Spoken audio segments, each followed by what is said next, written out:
Hello everyone, this is Imran. Welcome to channel Usmani classes. पढ़ रहे हैं आज हम जो टॉपिक है बहुत इंपॉर्टेंट। एक क्वेश्चन बिल्कुल हर एक एग्ज़ाम में ज़रूर आ जाएगा, लिख के ले लेना इस बात को। तो बिल्कुल एक क्वेश्चन एग्ज़ाम में, हर एक एग्ज़ाम में, चाहे कोई भी वनडे एग्ज़ाम हो, एक क्वेश्चन ज़रूर पूछा जाता है। और ये पढ़ रहे हैं हम संविधान की अनुसूचियाँ, स्केड्यूल इंग्लिश में हम बोलते हैं अनुसूचियाँ। बहुत इंपॉर्टेंट कंसेप्ट है, बहुत ही अच्छे तरीके से एक ही वीडियो में पढ़ के ख़त्म करते हैं। हाथों हाथ रिविज़न की भी ज़रूरत नहीं पड़ेगी, इस तरीके से हम पढ़ेंगे। बहुत इंपॉर्टेंट सारे के सारे कंसेप्ट है, ठीक है। कभी कभी आर्टिकल पूछ लेता है, कभी पूछ लेता है कि कौन सी अनुसूची में क्या चीज़ दे रखी है, यानी कि वो कुछ जैसे भी क्वेश्चन बनेगा हम उसके ऊपर बात करेंगे, ठीक है। स्टार्ट करते हैं। इससे पहले कि स्टार्ट करें, चैनल को सब्सक्राइब कर लेना, वीडियो को दोस्तों के साथ शेयर जरूर करना और चैनल को सब्सक्राइब भी जरूर कराना यार, ठीक है। ये सब तुम्हारे लिए बहुत इंपॉर्टेंट सारी चीज़ें होने वाली है। सारे ये एक क्वेश्चन एग्ज़ाम में आने की पूरी संभावना होती है, बिल्कुल प्रोबेबिलिटी बिल्कुल 99%। 1% है कि चलो नहीं आ रहा है, लेकिन आने की पूरी संभावना होती है। यूपीएसआई का एग्ज़ाम जो अब आने वाला है, या यूपीपी के जो आगे वैकेंसी आने वाली है, उसमें भी बहुत इंपॉर्टेंट, क्योंकि कॉन्स्टिट्यूशन, संविधान, यूपीएसआई और यूपीपी, इसी में ज़्यादातर जीडी के पेपर में और इन सारी चीज़ों में कॉन्स्टिट्यूशन ज़्यादा पूछा जाता है, संविधान ज़्यादा पूछा जाता है। तो स्टार्ट कर लेते हैं। अनुसूची, स्केड्यूल इंग्लिश में बोलते हैं, और अनुसूचियाँ हिंदी में इसको हम बोलते हैं। स्टार्टिंग में जो अनुसूची थी भारतीय संविधान में, वो 8 थी, उसके बाद फिर वो 12 कर दी गई। धीरे धीरे इम्प्रूवमेंट करते गए, एडिशन करते गए, जैसे जैसे ज़रूरत पड़ती रही वैसे वैसे उनको बढ़ाते रहे। इससे पहले, ठीक है, मैं एक तरफ हो जाता हूँ, स्क्रीनशॉट ले लेना। बस एक ही वीडियो में एक ही ये जितना भी लिखा हुआ, बस ये सब कुछ यहीं से क्वेश्चन आ जाएगा। ये देखो जरा, ठीक है, सब कुछ लिखा हुआ है, ठीक। बस इसको छोड़ के ना, क्लास पॉलिटी को छोड़ के बाकी सब अनुसूचियाँ, ये सब संविधान से रिलेटेड है, ठीक है, एग्ज़ाम से रिलेटेड है। यहाँ से यहाँ तक स्क्रीनशॉट आराम से तुम्हारा आ जाएगा। अब स्टार्ट कर लेते हैं, उम्मीद करता हूँ ले लिया होगा। स्टार्ट करते हैं। पहली अनुसूची, भारतीय संविधान के भारतीय संविधान की पहली अनुसूची। सबसे पहली देखो, अनुसूची स्केड्यूल मतलब हो गया संविधान को डिस्क्राइब करना, ठीक है। जो जो चीज़ों की ज़रूरत पड़ी उस हिसाब से संविधान में एडिशन कर दिए गए। पहला अनुसूची, सबसे पहली अनुसूची देखो भारतीय संविधान की है, तो सुन जरा ध्यान से। पहली अनुसूची क्या है? भारतीय संविधान की है, प्रथम अनुसूची, फर्स्ट स्केड्यूल, स्केड्यूल इंग्लिश में बोलते हैं। तो क्या है, देखो भारत का संविधान बना रहे हो तो पहले भारत की बाउंड्री तो पता होनी चाहिए, भारत के बारे में पता होना चाहिए। भारत कितना है, किधर की तरफ कितनी बाउंड्री है, कैसे पार्टीशन हुआ जब 1947 में, ये स्केड्यूल उसके बाद धीरे धीरे बननी शुरू हुई। स्टार्टिंग में 8 रखी गई, क्योंकि पहले ये यूनियन, ये हमें क्षेत्र तो पता होने चाहिए, बाद में धीरे धीरे वो जुड़ती गई, ठीक है। अब सुनो जरा ध्यान से, भारत का संविधान है तो भारत के राज्य क्षेत्र के बारे में पता होना चाहिए। भारत का कितना क्षेत्र है, तो भारत के राज्य एवं उसके राज्य क्षेत्र, कितने जगह पे कितनी बाउंड्री भारत की है, यूनियन मतलब राज्यों की भी और यूनियन की भी, मतलब पूरे भारत की बात करें हम, अगर हम बात करें पूरे भारत की, ठीक है, ये इस तरह से अगर हम बात करें,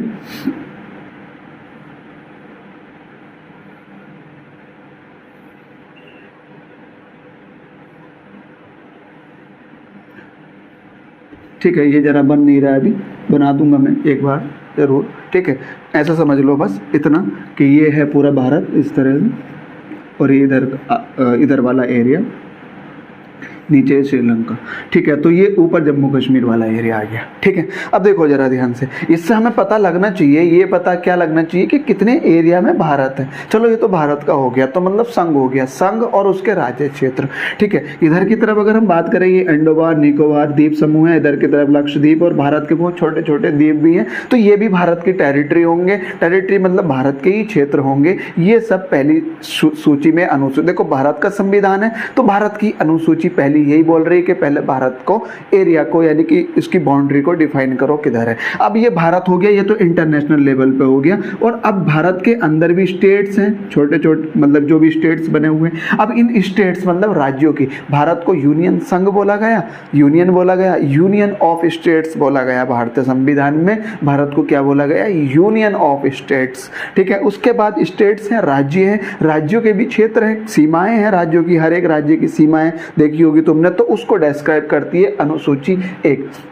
भारतीय संविधान की है तो पहले भारत को बताना पड़ेगा भाई भारत किस की जगह पे भारत है, कितना एरिया में भारत है, यानी कि कितनी कौन कौन सी बाउंड्री है, इंटरनेशनल बॉर्डर, ठीक है, अंतर्राष्ट्रीय बॉर्डर कौन कौन से है, जैसे मैकमोहन लाइन हो गई, रेड क्लिफ लाइन हो गई, डूरंड लाइन हो गई, ठीक है, ये किस किस से रिलेटेड है, ये ज्योग्राफी का बहुत इंपॉर्टेंट क्वेश्चन है। तो ये सारी चीज़ें हम ज्योग्राफी में पढ़ेंगे। अनुसूचियों के बारे में हम बात कर रहे हैं। पहली अनुसूची बस यही बता रही है राज्य और उसके राज्य क्षेत्र, यानी कि कितने एरिया में कौन सा राज्य होगा, कितने एरिया में यानी कौन सी बाउंड्री भारत की खुद की होगी। अगला क्वेश्चन, द्वितीय अनुसूची, सेकंड अनुसूची, दूसरी अनुसूची, सेकंड स्केड्यूल क्या है?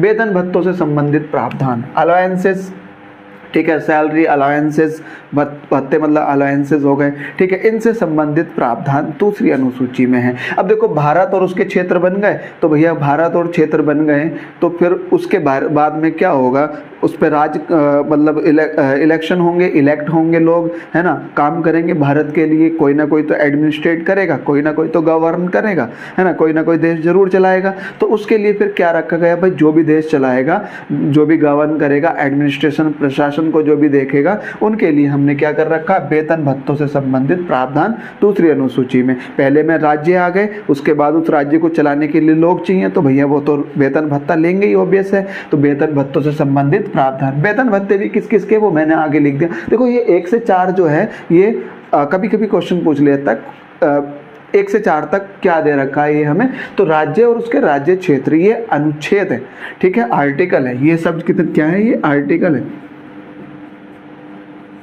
ठीक है, 1 से 4 आर्टिकल में ये सब दे रखा, भारत और उसके राज्य क्षेत्र। आगे बात करते हैं वेतन भत्तों से संबंधित प्रावधान। वेतन भत्ते किसके, पी मतलब प्रेसिडेंट, ठीक है, पी मतलब प्रेसिडेंट, जी मतलब गवर्नर, राष्ट्रपति। देखो देश का सर्वोच्च देश का प्रथम नागरिक के नाम से जाना जाता है राष्ट्रपति, और इंटरनेशनल लेवल पे, अंतर्राष्ट्रीय स्तर पे अगर कोई देश को रिप्रेजेंट करता है तो वो राष्ट्रपति होता है। बाकी की पूरी पावर प्रधानमंत्री ही होती है, एक्चुअल में कहने के लिए राष्ट्रपति होती है, ठीक है। तो प्राइम मिनिस्टर नहीं है, ये प्रेसिडेंट है, राष्ट्रपति के ही तरह पे, इसी तरह से स्टेट लेवल पे गवर्नर बनाए जाते हैं, राज्यपाल। तो राष्ट्रपति हो गया, गवर्नर हो गया, क्लियर हो गई इतनी बात। एस मतलब स्पीकर मतलब अध्यक्ष, लोकसभा का अध्यक्ष, और इसी तरह से चेयरमैन हो गए, यानी कि राज्यसभा का सभापति, जो कि बहुत ही इंपॉर्टेंट क्वेश्चन है। राज्यसभा का सभापति किसको कहा जाता है, और वो हो जाएगा उपराष्ट्रपति राज्यसभा का एक्स ऑफिशियो चेयरपर्सन होता है, चेयरमैन होता है, यानी कि राज्यसभा का सभापति होता है। ये बड़ा इंपॉर्टेंट। उपराष्ट्रपति को उपराष्ट्रपति पद के लिए सैलरी नहीं मिलती, किस लिए मिलती है, राज्यसभा का सभापति होने के लिए सैलरी मिलती है। ये भी बड़ा इंपॉर्टेंट क्वेश्चन है, ठीक है। तो ये हो गया चेयरमैन मतलब सभापति किसका, राज्यसभा का। तो ये तो होगा केंद्र। देखो केंद्र स्तर पे होते हैं, केंद्र स्तर पे होता है लोकसभा, राज्यसभा, और राज्य स्तर पर क्या होता है, स्टेट लेवल पे वो होता है लेजिस्लेटिव असेंबली, यानी कि मेंबर ऑफ लेजिस्लेटिव असेंबली, विधानसभा, और मेंबर ऑफ लेजिस्लेटिव काउंसिल, यानी कि लेजिस्लेटिव काउंसिल विधान परिषद। तो जैसे ही लोकसभा, राज्यसभा, इधर विधानसभा और विधान परिषद होते हैं, तो विधानसभा का भी अध्यक्ष और विधान परिषद का चेयरपर्सन, यानी कि चेयरमैन जो भी होगा। उसके बाद इसकी अगर हम बात करें जजेस कौन कौन से, भैया सुप्रीम कोर्ट और हाई कोर्ट के बड़े ही इंपॉर्टेंट जज, ठीक है। सुप्रीम कोर्ट के जजेस के वेतन भत्ते और हाई कोर्ट के जजेस के वेतन भत्ते। और उसके बाद कैग आ जाता है। कैग बड़ा ही इंपॉर्टेंट है, इसका तो आर्टिकल डायरेक्ट पूछ लिया जाता है। कैग कौन से आर्टिकल में आता है, 148 कैग आता है 148, बहुत इंपॉर्टेंट। ये भी कैग पूछ लिया जाता है कि कौन से आर्टिकल में, कौन से अनुच्छेद में आता है, 148 इसका आंसर होगा। समझ आ गई होगी इतनी बात, रिवाइज करेंगे तो और बेहतर तरीके से समझ में आ जाएगा। तो पहले में हमने राज्य को पढ़ लिया, राज्य उसके क्षेत्र, दूसरे में हमने पढ़ लिए उसमें काम करने वाले जो भी ये सारे कर्मचारी, मतलब जितने भी लोग होंगे, ये प्रेसिडेंट हो गया और स्पीकर हुए और गवर्नर हुए, इनके वेतन भत्तों के बारे में प्रावधान अनुच्छेद कभी कभी पूछ लिया जाएगा। कैग का बड़ा इंपॉर्टेंट 148, ये याद रख लेना। दूसरा भैया, जब इनको वेतन भत्ते दिए जाएंगे, ठीक है, तो अब वो सही से ही काम करेंगे कि नहीं करेंगे, तो अब उनको शपथ भी दिलाई जाएगी। ठीक है, अच्छे से काम करेंगे नहीं, देश की जनता के लिए, देश के हित के लिए काम करेंगे कि नहीं, तो भैया उनके लिए शपथ यानी कि कसम खिलाई जाएगी, ऑथ इंग्लिश में बोलते हैं। ठीक है, तो शपथ दिलाई जाएगी। किस किस के बारे में अगर हम बात करें, ठीक है, तो कौन कौन ऐसे व्यक्ति है जिनको ये शपथ हम दिलाने वाले हैं। ठीक है, यूनियन मिनिस्टर हो गए, जजेस हो गए, जे मतलब जजेस हो गए, यानी कि जितने भी ये जजेस हैं, यूनियन मिनिस्टर्स, यूनियन मतलब हो गए केंद्रीय मंत्रिमंडल के जो सदस्य होते हैं, केंद्रीय मंत्री, और केंद्रीय मंत्री, और इसी तरह से एमपी मतलब मेंबर ऑफ पार्लियामेंट, सांसद जिसको बोलते हैं, इनके हम शपथ दिलाने के प्रावधान कौन से अनुसूची में, तीसरी अनुसूची में। देखो, पहले में राज्य क्षेत्र हो गए, दूसरे में भैया वेतन भत्तों का काम करेंगे, और वेतन भत्ते जो लेंगे उनके लिए भैया एक प्रावधान ये भी तो होना चाहिए वो सही से काम करेंगे कि नहीं, तो फिर शपथ दिलाई जाएगी उनको। जजेस हो गए, यूनियन मिनिस्टर हो गए यानी कि केंद्रीय मंत्री हो गए, एमपी मेंबर ऑफ पार्लियामेंट सांसद हो गए, एसएम यूनियन मिनिस्टर, तो इसी तरह से स्टेट के लिए होगा स्टेट मिनिस्टर, और ये एमएलए मतलब मेंबर ऑफ लेजिस्लेटिव असेंबली यानी कि विधायक जिसकी हम बात करें, विधानसभा के सदस्य, लोकसभा के सदस्य, और ये मंत्रिमंडल विधानसभा का राज्य क्षेत्र में मतलब राज्य स्तर पर, केंद्र स्तर पर यूनियन मिनिस्टर, और फिर जजेस होगा सुप्रीम कोर्ट, हाई कोर्ट के। ठीक है, इनको शपथ दिलाने का, और ये आर्टिकल लिखे हुए हैं यहाँ पे, कभी कभी पूछ लिया जाता है। चलो आगे देख लेते हैं, चतुर्थ अनुसूची, चौथी अनुसूची। चलो इतनी बात हो गई भैया, वेतन भत्तों की बात हो गई, शपथ भी दिला दी, कोई बात नहीं। चौथी अनुसूची में क्या है, राज्य तथा केंद्र शासित राज्यों के लिए राज्यसभा में सीट, यानी कि राज्यसभा, अब एक और टर्म्स हमें मिला हुआ है, राज्यसभा में सीट कितनी कितनी होंगी, कौन से राज्य की कितनी सीट राज्यसभा में होंगी, तो राज्य तथा केंद्र शासित राज्यों की, जो भी केंद्र शासित राज्य मतलब यूनियन टेरिटरीज, जिन पे केंद्र शासन करता है, जिनका सारा काम केंद्र करता है। ठीक है, यूनियन टेरिटरी, जैसे अभी जम्मू कश्मीर और लद्दाख को यूनियन टेरिटरी बनाया गया। ठीक है, दिल्ली यूनियन टेरिटरी में आता है, चंडीगढ़ हो गया, और अंडमान निकोबार हो गया, और ये हो गया पौंडीचेरी हो गए, दमन दीव, ये सारे हमारे केंद्र शासित राज्यों में आ जाते हैं। अनुच्छेद 4 और अनुच्छेद 80 में। ठीक है, तो यानी कि हम बात कर रहे हैं चतुर्थ अनुसूची की, तो राज्य तथा केंद्र शासित राज्यों के लिए राज्यसभा में भैया लोकसभा में नहीं, राज्यसभा में सीट किसकी कितनी होंगी, कौन से राज्य की कितनी सीट राज्यसभा में होंगी, ये प्रावधान। ठीक है, देखो पहले राज्य हो गया, वेतन भत्ते, और फिर उसके बाद तुमने क्या कर दिया, शपथ। अब भैया कौन से राज्य को कितना सीट दी जाएंगी राज्यसभा में, उसके बाद चतुर्थ अनुसूची आ जाएंगी। ठीक है, अब पांचवी अनुसूची क्या है, तुमने चलो देश के बारे में बात कर ली है, तुमने उसमें काम करने वाले कर्मचारियों के बारे में बात कर ली है, शपथ के बारे में, वेतन भत्तों के बारे में भी बात कर ली है। अब जरा हम हमारे देश का जो सबसे ज्यादा दिक्कत वाला था पहले से ही जो रहा है, वो अनुसूचित जाति जनजाति का रहा है। ठीक है, पहले से ही इसमें एक स्पेशल आर्टिकल भी दे रखा, आर्टिकल 17 फंडामेंटल राइट्स। ठीक है, मौलिक अधिकार फंडामेंटल राइट्स आते हैं हमें अगर हम बात करें तो, और उसमें आर्टिकल 17 है। ठीक है, रेनुंसिएशन ऑफ अनटचेबिलिटी, अस्पृश्यता का अंत। ठीक है, ये स्पेशल आर्टिकल 17 पंचम अनुसूची के बारे में हम बात कर रहे हैं। इसमें क्या आएगा, देखो भैया, अनुसूचित जाति एवं जातीय क्षेत्र के प्रशासन एवं नियंत्रण। ठीक है, तुमने सबकी बात कर ली, अब अनुसूचित जाति के बारे में भी बात कर लो थोड़ा बहुत, तो ये प्रावधान रख दिया पांचवी अनुसूची में। ठीक है, अनुसूचित जाति एवं जातीय क्षेत्र के प्रशासन, यानी कि उनका एडमिनिस्ट्रेशन कैसा होगा। ठीक है, उन पे नियंत्रण कौन रखेगा, किसका नियंत्रण होगा, कौन लोग उन पे अधिकार करेंगे। देखो ज्यादातर देश में हमारे, अगर पश्चिम की बात करें, इधर पूरब की बात करें, ईस्ट की बात करें, या फिर हम ईस्ट की बात करें, या ईस्ट साउथ की बात करें, साउथ की भी बात करें, ऊपर नॉर्थ की बात करें, हर तरह ज़्यादातर ट्राइब्स मिलते हैं हमारे, जनजातीय ज़्यादा मिलती है। हर जनजाति क्या होती है, जनजाति होती है वो एक अपने ही उसमें रहती है, यानी कि जो भी जनजाति होंगी वो अपने आप में वो आइसोलेट होती हैं, वर्ल्ड यानी कि आउटर इंडिया से, आउटर वर्ल्ड से आइसोलेट होती है, मतलब अपने आप को अलग रखती है, ठीक है। वो जनजाति होती है, उनके सब कल्चर, सारी चीज़ें, फेस्टिवल्स, कल्चर्स सब उनका बिल्कुल एकदम अलग अलग होता है। तो उन पे भैया जनजाति, उनका क्षेत्र क्या होगा, जनजातीय क्षेत्र, ठीक है। अनुसूचित जाति एवं जातीय क्षेत्र के प्रशासन, अनुसूचित जातियों के ऊपर प्रशासन कौन करेगा, किसका अधिकार होगा, किस तरह का एडमिनिस्ट्रेशन होगा, ठीक है। इन सारे से संबंधित प्रावधान हमारा अनुसूची 5 में दे रखा है, बड़ा इंपॉर्टेंट। अगला है छठी अनुसूची।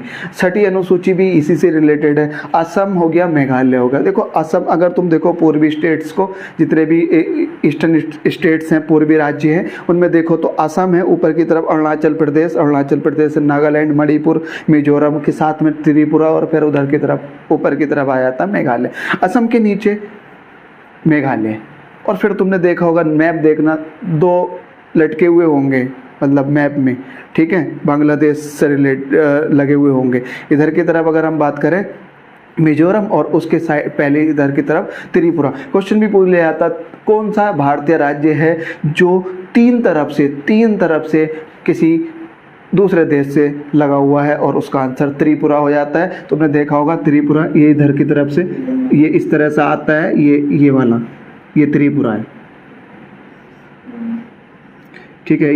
ये वाला त्रिपुरा, ये बांग्लादेश यहाँ भी है, ये सब बांग्लादेश का पोर्शन है, ठीक है। इधर की तरफ को ऐसे करके चला जाता है, ठीक है। पूर्वी स्टेट्स की अगर हम बात करें तो ये 3 तरफ से लगा हुआ है त्रिपुरा। ये क्वेश्चन भी बड़ा इंपॉर्टेंट है भैया। भारत के राज्य, कौन सा राज्य कौन से देश से लगा हुआ है, कौन से देश के साथ अंतर्राष्ट्रीय सीमा शेयर करता है, बाउंड्री बनाता है, ये भी क्वेश्चन ज्योग्राफी में पूछ लिया जाता है, ठीक है। तो सुन लो जरा ध्यान से आगे। छठी अनुसूची, असम हो गया, असम के नीचे मेघालय, और उसी के साइड में त्रिपुरा, और उसी के साइड में मिजोरम हो गया। मिजोरम की जनजातीय क्षेत्र वही सेम बिल्कुल। तो ये असम हो गया, मेघालय, त्रिपुरा, मिजोरम के जनजातीय क्षेत्र, मतलब ट्राइब्स, जितने भी ट्राइब्स हैं उनके ऊपर हम बात कर रहे हैं। ट्राइब्स एरियाज के प्रशासन कौन करेगा, उनसे संबंधित प्रावधान हमारी अनुसूची 6 में दिया गया है। अनुसूची, छठी अनुसूची में 5वीं में क्या है, 5वीं में क्या है, अनुसूचित जाति जनजातीय क्षेत्रों के लिए प्रशासन, अनुसूचित जाति, शेड्यूल कास्ट,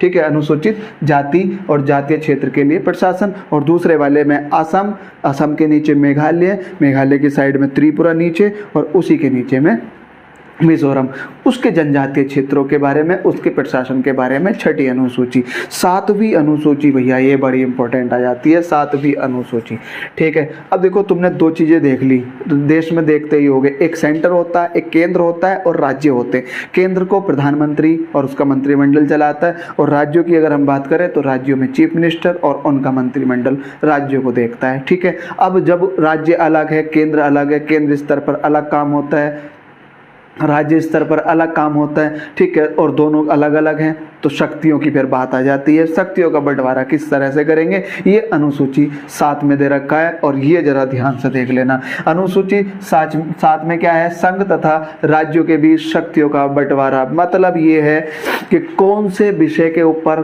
कौन काम करेगा, ठीक है। नागरिकता के ऊपर कौन काम करेगा, केंद्र करेगा। नागरिकता तो पूरे देश के लिए एक ही है। जैसे अमेरिका की अगर हम बात करें तो अमेरिका में दोहरी नागरिकता है, केंद्र के लिए अलग है, स्टेट्स के लिए अलग है, ठीक है। यहाँ पे ऐसा नहीं है कि हमारे अपनी स्टेट्स की नागरिकता अलग है और केंद्र के लिए हमारी एक ही नागरिकता है, और वो केंद्र से रिलेटेड, तो वो केंद्र सूची में आ जाता है, वो यूनियन लिस्ट में आ जाता है, ठीक है। यूनियन लिस्ट, UL मतलब हो गया यूनियन लिस्ट, ठीक है। और यूनियन लिस्ट में इस टाइम 98 प्रावधान है, 98, यानी कि स्टार्टिंग में पहले 97 थे और अब 98 हो गए, ठीक है। क्लियर हो गए, इसमें कितने प्रावधान है, कितने तत्व हैं, 98, यानी कि 98 सूचियाँ हैं, 98 सूचियाँ यूनियन लिस्ट में हैं। क्लियर हो गई, यानी कि यूनियन लिस्ट जो है, केंद्र जो है, वो किन किन विषयों पर कानून बना सकता है, कहने का मतलब है कानून बना सकता है। तो यूनियन लिस्ट में 98, स्टार्टिंग में 97 था।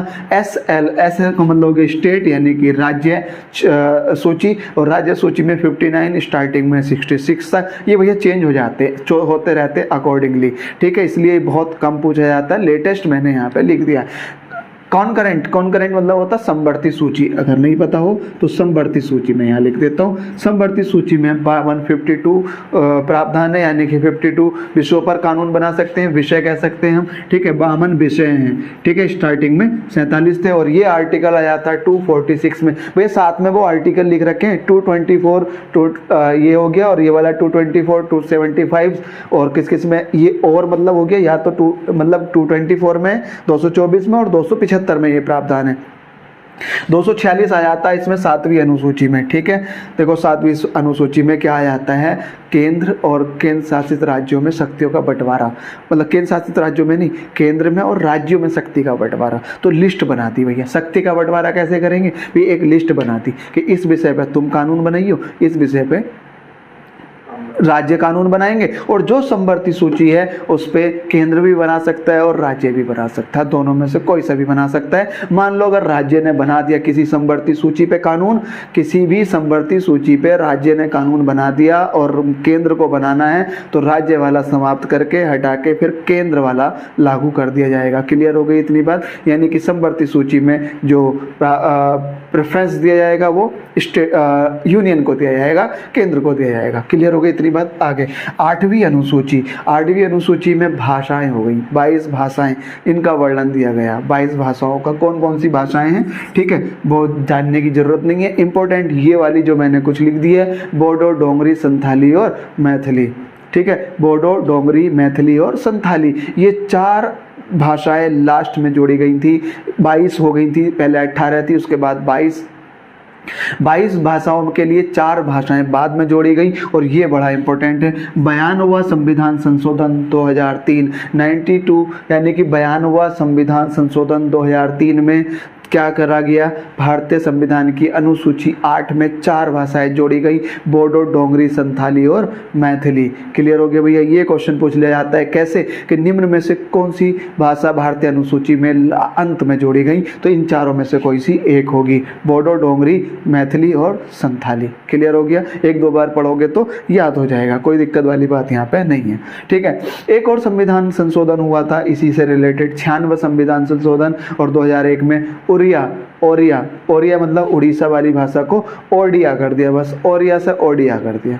ओरिया, रिया से याद रख लेना, रिया, तुम रिया को बुला रहा ओरिया, है ना, तो ओडिया कर देना उसको, बस ओरिया और ओडिया, ठीक है। 344 से 351, ठीक है। ये क्वेश्चन भी पूछ लिया जाता है, बदल दिया गया, उसको चेंज कर दिया गया, ओरिया नाम से ओडिया नाम कर दिया गया अनुसूची 8 में, ऐसे याद रख लेना, क्वेश्चन पूछ लिया जाता है। अगला भैया 9वीं अनुसूची। देखो जब भारत देश आज़ाद हुआ था तो रजवाड़े थे उस टाइम, है ना, उस टाइम राजाओं का शासन चल रहा था, उन्होंने अपने अपने हिसाब से ज़मीनें घेर रखी थी, जमींदार थे, जमींदारों की बहुत सारी ज़मीनें थी, बाकी के किसान उनकी ज़मीनों पर काम करते थे जब देश आज़ाद हुआ था।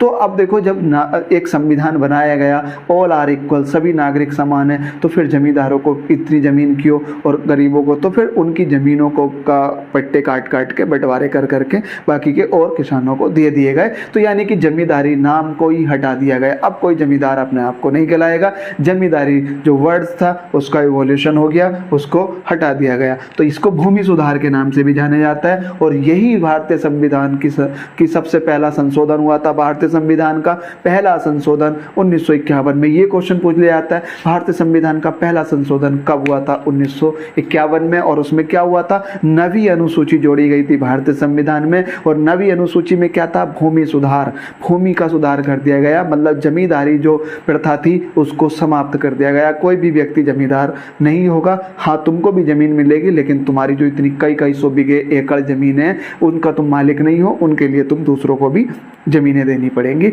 सरकार को अगर जरूरत पड़ेगी तो सरकार अपने लिए भी मुआवजा देने के बाद तुमसे ज़मीन ले सकती है, ठीक है। अगर सरकार को ज़मीन की ज़रूरत पड़ी तो, यानी कि सामाजिक कार्य के लिए अगर गवर्नमेंट को, सरकार को ज़मीन की ज़रूरत पड़ी तो फिर सरकार ज़मीन ले सकती है, ठीक है। मान लो कोई हाईवे निकालना है, ठीक है, कोई हाईवे निकालना है, सरकार को कोई प्रोजेक्ट बनाना, वहाँ ज़मीन चाहिए तो बिल्कुल ज़मीन देनी पड़ेगी और उसके लिए सरकार उसको कई गुना ज़्यादा मुआवजा देती है, रुपए देती है। ठीक है, आगे देखते बात। तो नवी अनुसूची में हमने क्या देखा, भूमि सुधार, पहला संविधान संशोधन 1991 में, बड़ा इंपॉर्टेंट है, क्वेश्चन पूछ लिया जाता है। भारतीय संविधान का पहला संशोधन कब हुआ था, 1951 में पहला संशोधन हुआ था। और क्या था वो संशोधन में, नवी अनुसूची जोड़ी गई थी भारतीय संविधान में, और नवी अनुसूची में क्या था, भूमि सुधार था। जमींदारी प्रथा को समाप्त कर दिया गया, जमींदारी प्रथा का इवोल्यूशन हो गया, खत्म कर दिया गया। 10वीं अनुसूची भैया, क्या थी ये 10वीं अनुसूची, 52वां संविधान संशोधन 1985 में ये बात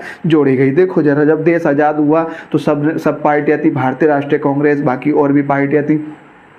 देश जब आज़ाद हुआ तो भैया क्या होगा, जैसे कि आजकल तुम देख ही रहे होगे, चुनाव होते हैं हर एक पार्टी का। चुनाव होने के बाद भी, जैसे एमपी में हुआ था, मध्य प्रदेश में, कांग्रेस के सांसद जो थे, विधायक, वो ज़्यादा थे, उसके बाद फिर वो हट गए, मतलब कांग्रेस से कहाँ चले गए, बीजेपी में। और जैसे ही वो दूसरी पार्टी में चले जाते हैं, दूसरी पार्टी में एक पार्टी का जीता हुआ विधायक या सांसद किसी दूसरी पार्टी में जाता है तो उसका कैंडिडेचर समाप्त हो जाता है। अब वो विधायक या सांसद नहीं रहा, अब दोबारा से चुनाव होंगे और अगर वो जीता तो फिर दोबारा से वो सांसद या विधायक बनेगा। क्लियर हो गई, ये होता है दल बदल कानून। तो 1985 में संविधान संशोधन 52 हुआ, 1985 में हुआ, और इसमें ये हुआ, अगर कोई भी व्यक्ति एक पार्टी का जीतने के बाद दूसरी पार्टी, जीतने से पहले जा सकता है, कोई दिक्कत नहीं, इलेक्शन से पहले बिल्कुल हो सकता है, कोई दिक्कत नहीं, जीतने के बाद, इलेक्शन जीतने के बाद, शपथ लेने के बाद तुम अगर अब दूसरी पार्टी में जाते हो तो तुम्हारा कैंडिडेचर समाप्त हो जाएगा। अब तुम विधायक या सांसद नहीं रहोगे, तुम्हें फिर दोबारा से चुनाव कराने पड़ेंगे, और दोबारा से चुनाव हुए ही हैं, तुमने देखा होगा एमपी में फिर दोबारा से चुनाव हुए थे। तो दल बदल कानून है 10वीं अनुसूची में, बड़ा ही इंपॉर्टेंट है। और संविधान संशोधन 52 हुआ 1985 में, एंटी डिफेक्शन लॉ इंग्लिश में बोलते हैं इसको, और आर्टिकल इसका ये देखो जरा, जमीन भूमि सुधार आंदोलन 31B में आ गया, 31B में। ठीक है, ये भी इंपॉर्टेंट बात है, ये बात ध्यान से देख लेना। दल बदल कानून, 52वां संविधान संशोधन 1985, एंटी डिफेक्शन लॉ भी बोला जाता है। एंटी डिफेक्शन मतलब होता है डिफेक्शन करना, मतलब गवर्न करना, है ना, भूमियों का गवर्न कर रखा, सबने क्या हड़प रखी है, ऐसे कह सकते हो, सबने क्या कर रखी, जिसको जितनी हाथ लगी उसने अपने क्षेत्र बना दिया, भैया इतनी भूमि हमारी, ये सब हटाना। अब जब संविधान, देश आज़ाद हुआ, संविधान बना, तो फिर ये बात सबको माननी पड़ी कि भाई तुम इतनी सारी जमीन हड़प नहीं सकते हो, सबको तुम्हें देनी पड़ेगी। ठीक है, चलो आगे बात करते हैं संविधान संशोधन। अब इसके बाद बात करते हैं 11वीं अनुसूची, ये दोनों ही बड़ी इंपॉर्टेंट है भैया। पंचायत, ठीक है,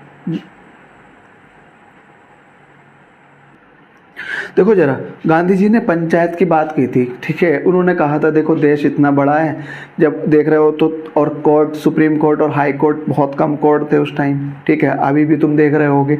तो उन्होंने ये कहा था भाई देखो, कुछ ज़्यादा ही संगीन जुर्म होगा, बड़ा कुछ होगा तो फिर कोर्ट में फैसला होगा, वहाँ जाके जो भी होगा सज़ा का प्रावधान होगा। लेकिन अगर छोटे स्तर पे अगर कुछ भी प्रावधान है, कुछ छोटे स्तर पे अगर कोई संघर्ष होता है, कॉन्फ्लिक्ट होता है, ठीक है, तो उसका प्रावधान ऐसा करते हैं कि लोकल वाले एरिया में ही सब लोग मिलके बैठ के और उसको निपटा लेंगे। तो इससे क्या होगा ना, अब देखो जरा, किसी के यहाँ लड़ाई हो गई, बस सीधा सीधा और सीधा सुप्रीम कोर्ट में वो पहुँच गया, है ना, बाकी ऑलरेडी इतने केस हैं, तो वो कई साल में जाकर तो उसका केस क्लियर होगा, जो कि आज भी ऐसे ही होता है। तो क्या प्रावधान रखा गया भैया, लोकल एरिया पे ही एक प्रावधान बनाओ, एक नगर पंचायत की व्यवस्था करो, पंचायत की व्यवस्था करो, ताकि ये वाले मामले सारे लोकल एरिया में ही निपटा दिए जाए। ठीक है, तो ये प्रावधान रखा।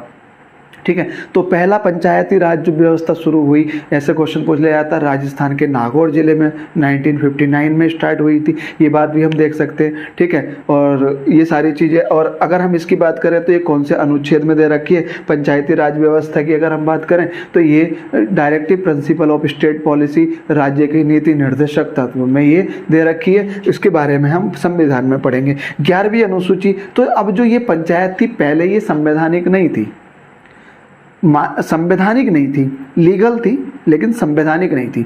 दोनों में अंतर इतना है, संविधान में वर्णन अगर है तो संवैधानिक हो गई, ठीक है, कुछ चीज़ें वैसे ही लीगल कर दी जाती हैं लेकिन संविधान में नहीं है, तो संवैधानिक अलग हो गई, लीगल अलग चीज़ें हो गई।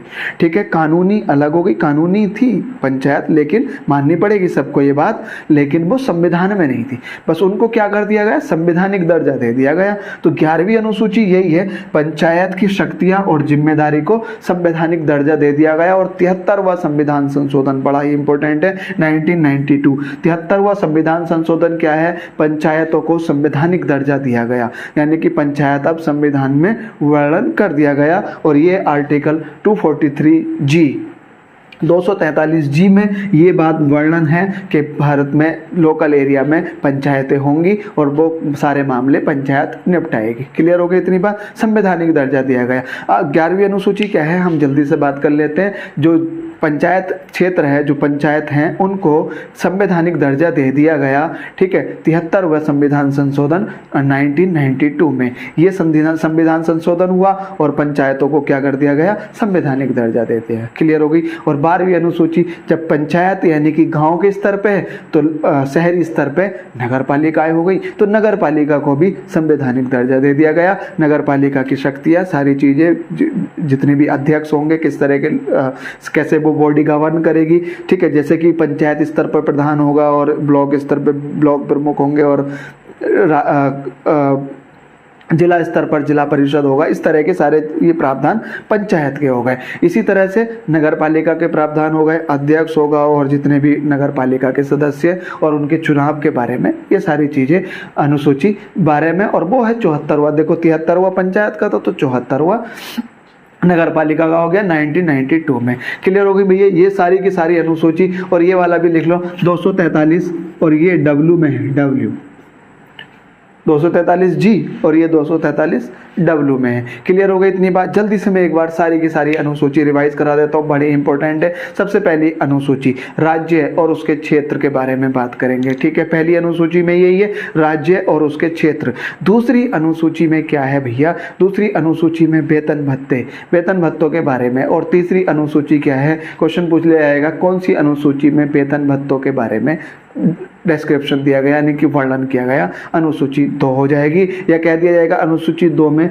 निम्नलिखित में से क्या है, अनुसूची 3 में क्या है। तो 2 में हो गया वेतन भत्ते, 3 में शपथ हो गई, 4 में फिर क्या होता है, राज्यसभा में, राज्यसभा में कितना कितना शेयर होगा, सीट कितनी होंगी राज्यसभा में राज्यों की। उसके बाद चलो राज्यसभा में सीट भी हो गई, बंटवारा हो गया। उसके बाद भैया अनुसूचित जातियों के बारे में क्या क्या प्रावधान है, क्या ख्याल है, तो वो फिर 5वीं अनुसूची में।